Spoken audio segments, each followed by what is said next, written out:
For centuries, an ancient empire lay hidden beneath the sands of time, an empire that once rivaled Egypt and Assyria, waged legendary battles, and left an indelible mark on history.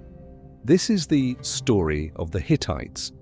The Hittites were an Indo-European civilization that emerged in the heart of Anatolia, modern-day Turkey, over 3,000 years ago. Their origins remain a mystery, but some scholars believe they may have migrated from beyond the Black Sea. By the early 2nd millennium BC, they had established themselves as a formidable power, ruling over key city-states like Kusara, Kadesh, and eventually their grand capital, Hattusa. At their peak, around the mid-14th century BC, under the leadership of the great king Shuppiluliuma I, the Hittite Empire stretched across Anatolia, northern Syria, and into Mesopotamia. They clashed with the powerful Egyptian pharaohs, the Assyrians, and the kingdom of Mitanni in a struggle for dominance over the ancient Near East. One of history's most famous confrontations, the Battle of Kadesh, saw the Hittite army, armed with swift and deadly war chariots, take on Pharaoh Ramses II in one of the largest chariot battles ever recorded. Though neither side claimed a decisive victory, the resulting peace treaty between the Hittites and Egyptians is the earliest known international treaty in history, a testament to their diplomatic prowess. But like all great civilizations, the Hittites' reign would not last forever. By the 12th century BC, the empire crumbled. The Middle Assyrian Empire annexed much of their territory, while invading Phrygian tribes overran what remained. As the Late Bronze Age collapsed, the once mighty Hittites fragmented into smaller states, some surviving until the 8th century BC before fading into history, absorbed by the rising Neo-Assyrian Empire. Yet, their influence lived on. The Hittites were among the first known users of an Indo-European language, which they called Nashili, the language of Nesha. Their cuneiform records, preserved on clay tablets, have provided crucial insights into ancient diplomacy, trade, and law.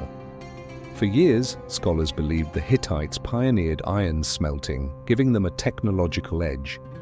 But modern research suggests that ironworking spread gradually across the region, rather than being an exclusive Hittite secret. However, their innovations in chariot warfare undoubtedly shaped military tactics for generations to come.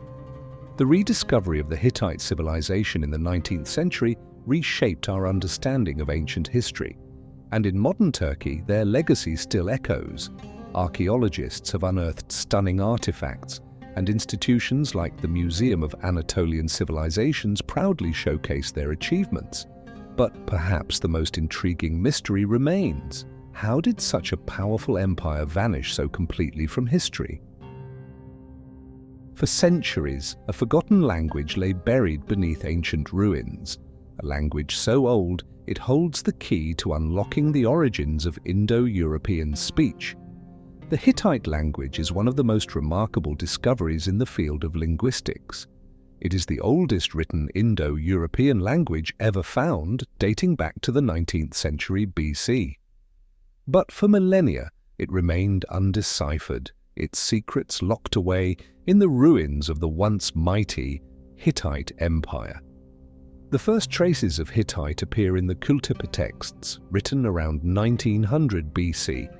But it wasn't until the discovery of the Hattusa archives, thousands of cuneiform tablets, that scholars realized they had uncovered something extraordinary.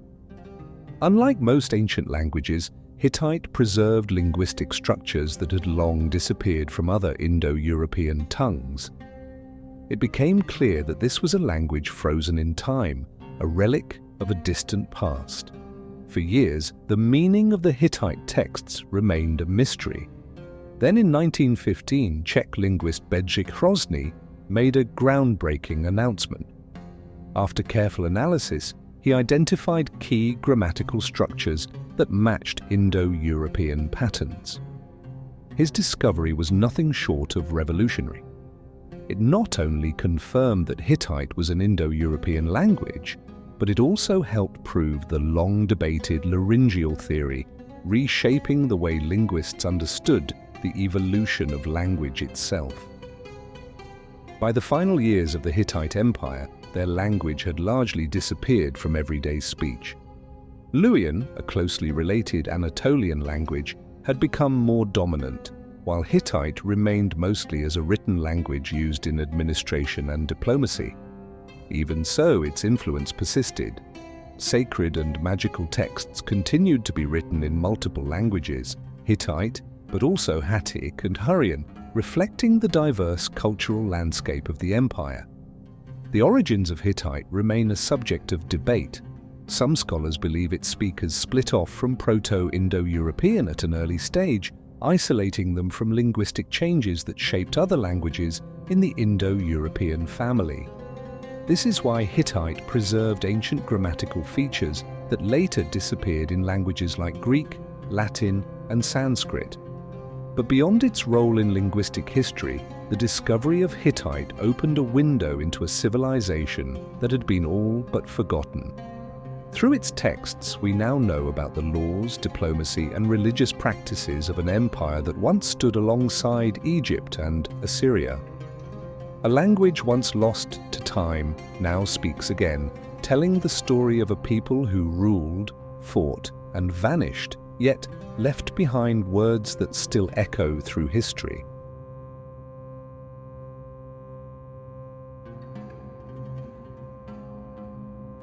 The gods of the Hittites ruled over the heavens, the earth, and the stormy skies above. Their mythology, a fusion of Indo-European, Hattic, Hurrian, Canaanite, and Mesopotamian influences, tells tales of mighty deities, epic battles, and sacred festivals that shaped the lives of their people. At the heart of the Hittite pantheon stood Tahunt, also known as Teshub in the Hurrian tradition. He was the conqueror, the king of Kumia, the lord of the land of Hatti, the king of heaven. His symbol, the bull, represented his immense power. Often depicted as a bearded man standing atop two mountains wielding a mighty club, he was the god of battle and victory, especially when war threatened the Hittite kingdom. One of the most famous myths tells of his struggle against Iluyanka, the great serpent. In this tale, the storm god battles the monstrous creature in a cosmic clash of good versus evil, symbolizing the eternal struggle between chaos and order. The Hittites honored their gods with grand festivals, marking the passage of the seasons and the cycles of nature. Puruli, a spring festival, celebrated renewal and divine triumph. In autumn, the Nuntariashas festival was held to honor the gods of the harvest and protection. These myths and rituals were more than just stories. They were the heartbeat of Hittite civilization, shaping their beliefs, their politics, and their wars. In their gods they saw the forces of nature, the destiny of kings, and the will of heaven itself. And though their empire has faded, the echoes of their legends remain, whispering across time through the ruins of their once great cities.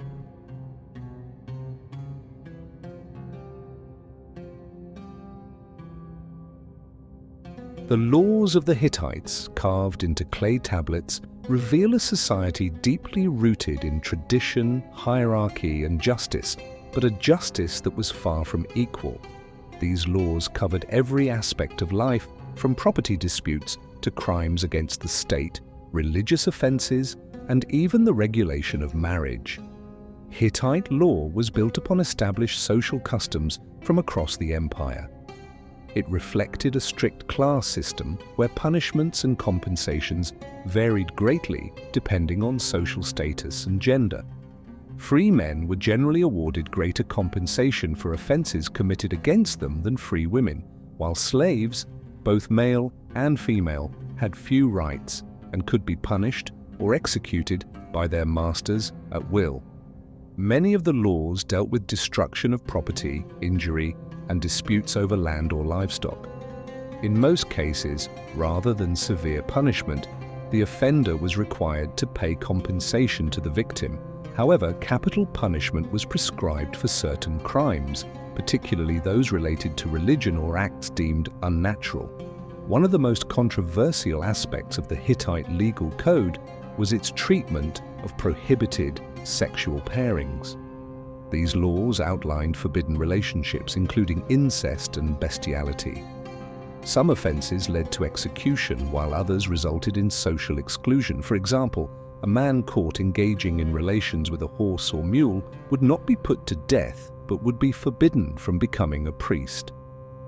Over time, the Hittite legal system underwent a dramatic transformation. Sometime in the 16th or 15th century BC, major legal reforms took place. The harsh system of torture and execution was largely replaced with fines and compensation. Where once a thief had to pay 30 times the value of a stolen animal, the fine was later reduced to just 15 times its worth. This shift suggests a move towards a more structured and pragmatic form of justice, perhaps recognizing that execution did little to benefit the victim or society as a whole. Despite these reforms, some laws remained unchanged, particularly those concerning religious offenses. Crimes against the gods were taken seriously, and in many cases offenders were sentenced to public torture and death. However, Hittite law also recognized divine will. If an animal died under mysterious circumstances, an individual could claim it had perished by the hand of a god, swearing an oath to avoid paying compensation. The king himself held the power to pardon criminals, though murder remained an unpardonable offense. This demonstrates that even as the Hittites moved toward a more lenient legal system, they still upheld strict moral and religious boundaries. Not all laws focused on crime and punishment. Some detailed marriage customs and family matters, especially in cases involving slaves and free individuals. If a slave married a free person and they separated, the free spouse would take all but one of the children. Even engagements had legal consequences, with specific rules dictating how they could be broken. The laws of the Hittites reflect a civilization that sought order and control through a balance of retribution and reform. They reveal a society where justice was often harsh but evolving, a world where divine will, human authority, and the rights of individuals intersected in complex and sometimes brutal ways. Though their empire has long since vanished, these laws remain inscribed in history, offering a rare glimpse into the minds and morals of an ancient superpower.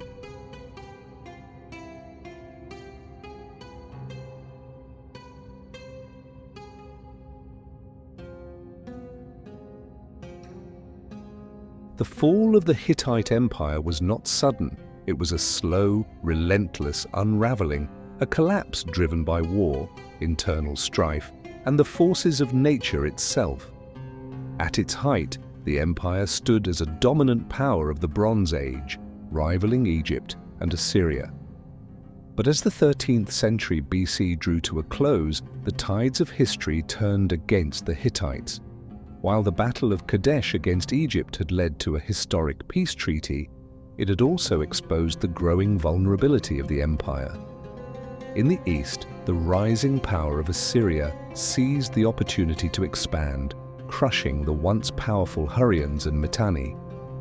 The Hittites, preoccupied with their Egyptian conflicts, had tried in vain to preserve their allies in Mitanni, but Assyrian expansion now posed an even greater threat than Egypt ever had. As internal conflicts weakened the Hittite state, a new generation of rulers struggled to hold the empire together. Urhi-Teshub, son of Muwatalli II, ascended the throne as Mursili III, but was soon overthrown in a bitter civil war by his uncle Hattusili III. In an effort to secure peace and counterbalance the Assyrian threat, Hattusili made a historic decision. He forged an alliance with Pharaoh Ramses II, sealing the deal with a diplomatic marriage. This Treaty of Kadesh, signed in 1258 BC, remains one of the oldest surviving peace treaties in history. But peace would not last. As Assyria continued its conquests, Tudaliya IV, the last great Hittite king, fought desperately to hold the empire together. He managed to push back against the Assyrians, even briefly annexing Cyprus, but his forces were stretched too thin. In the Battle of Nehria, he suffered a crushing defeat at the hands of the Assyrian king Tukulti-Ninurta I, marking the beginning of the end. By the time Shuppiluliuma II took the throne, the empire was on its last breath. While he achieved some military victories, including a naval battle off the coast of Cyprus, it was not enough to stop the coming storm. To the west, the Sea Peoples, a mysterious confederation of seafaring warriors, began their descent along the Mediterranean coast, raiding, conquering, and reshaping the ancient world. They swept through Cilicia, seized Cyprus, and cut off the Hittites from their most vital trade routes. At the same time, the Phrygians and Kaskians attacked from the north, while internal rebellions weakened the heart of the empire. Hattusa, the once mighty Hittite capital, was set ablaze, its temples and palaces reduced to ash. By 1180 BC, the empire had ceased to exist. It was part of a larger catastrophe, the Bronze Age collapse, a period of widespread destruction and the fall of great civilizations. Tree ring analysis from the region has revealed that a severe drought struck the Hittite lands for 3 consecutive years, from 1198 to 1196 BC. Crops failed, famine spread, and with it, desperation and unrest. Without food, without armies, and without stability, the empire simply could not survive.